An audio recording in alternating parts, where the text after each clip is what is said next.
This is a philosophical and scientific conundrum. Scientists have been trying to understand this for decades. It's about the observer and the observed. Bear with me. In simple words, it means that the observer decides what is being observed. It's called the observer bias. And this is clearly on display when it comes to an assessment of teenage climate activist Greta Thunberg.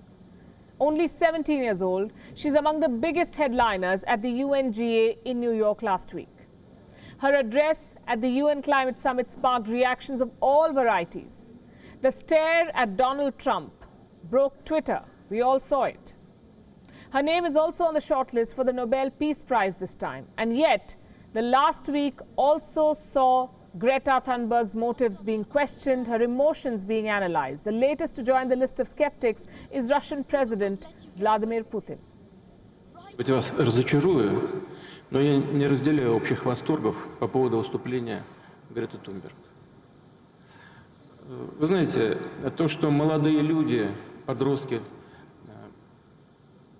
обращают внимание на острые проблемы сегодняшнего дня, в том числе на проблемы экологии, это правильно и это очень хорошо, и их, безусловно, нужно поддержать. Но когда детей и подростков кто-то использует в своих интересах, это достойно только осуждения. Well, this is not the first time that she's been slammed. World leaders such as Donald Trump and Australia's Scott Morrison have taken the position. Let kids be kids. Very well. Climate change is for adults to solve, they say.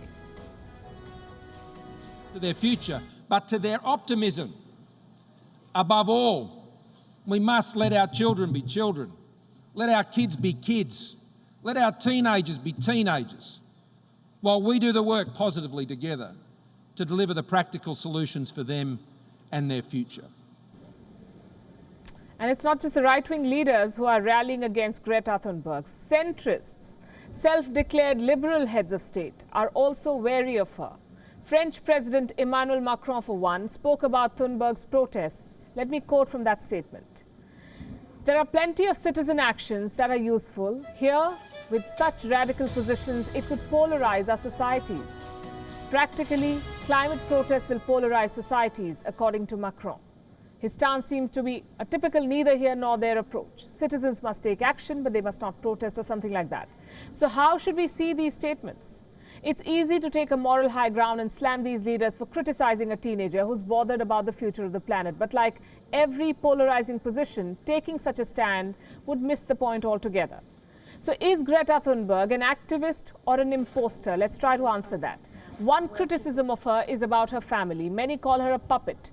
They say it's unrealistic for someone of her age to spearhead such a huge movement. She's being coached. Then there are others who believe that her expressions and anger are all part of an act, too dramatic. The third criticism perhaps carries some weight. People support Greta Thunberg to buy virtue, but actually do precious little to prevent climate change. Here's the other side of this argument. Is it right for the adults in the room to be afraid of a teenage activist drawing attention to one of the biggest existential crises on planet Earth? And look at what Greta Thunberg has managed to achieve in the last year. Climate change has been a contentious topic for years now. Climate skeptics occupy the most powerful positions in the world. Yet one teenager has garnered so much attention. One teenager who has filed lawsuits against France and Germany for not meeting emission targets. To question Greta Thunberg's intentions is to make the climate crisis all about her. It's not.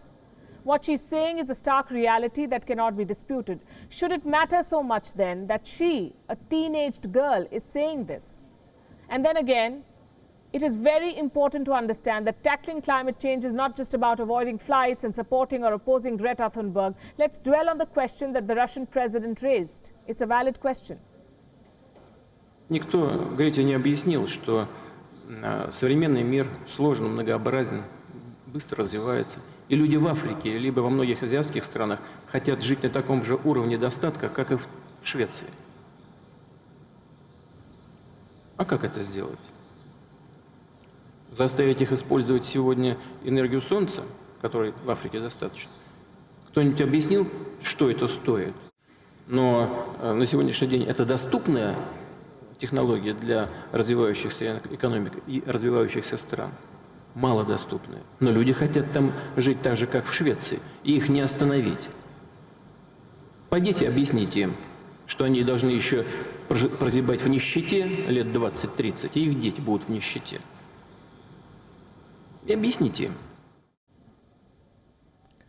Can we force the developing world to adapt to renewable energy forms? Who will bear the cost of this shift? Can we ask countries in Africa and Asia to pay more for climate change when it was the developed world that contributed most to the problem? Greta Thunberg represents the necessity to tackle climate change. To glorify her as the face of climate action would be to overlook the practical aspects of this problem. To slam her as an imposter would be like shooting the messenger. Climate emergency is a global crisis. Greta Thunberg is just showing the mirror to the world. That is all there is to it. Forget about whether she deserves a Nobel Prize or not. The least the world can do is give teenage activists like her a patient hearing. She's speaking the language of science, and that cannot be a bad thing, whatever her motivations may be. Let the world not remain caught in the debate over her authenticity.